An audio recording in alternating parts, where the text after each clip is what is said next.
ఈ మాట గుర్తుపెట్టుకోండి.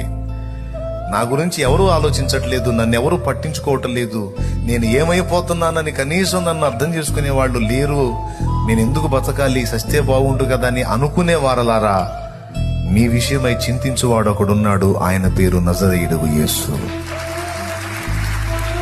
మీ కొరకు విజ్ఞాపన చేసేవాడు ఆయన.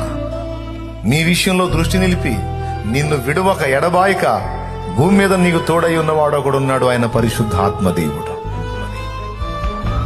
నిన్నెంతో ప్రేమించే తండ్రి ఉన్నాడు, ఆయన పరలోకపు తండ్రి.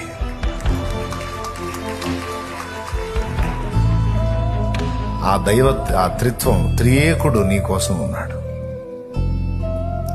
ఆయన నీకు భరోసా ఇస్తాడు. ఏమన్నా తెలుసా?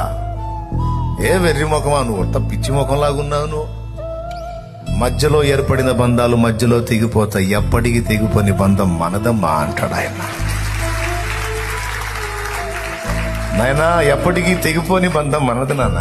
నువ్వు ఎందుకు వాళ్ళు వీళ్ళు పట్టించుకోలేదని బాధపడతావు? నేను లేనా? ఎంతవరకు ఉంటారు నాన్న వాళ్ళు? నీ ఉనికికి కారణం నేను, నీ గమనానికి కారణం నేను, నీ ముగింపుకు కర్తను నేను. నీ ఆరంభం నాతోనే, నీ గమనం నాతోనే, నీ ముగింపు తర్వాత కూడా నాతోనే. కాబట్టి తాత్కాలికమైన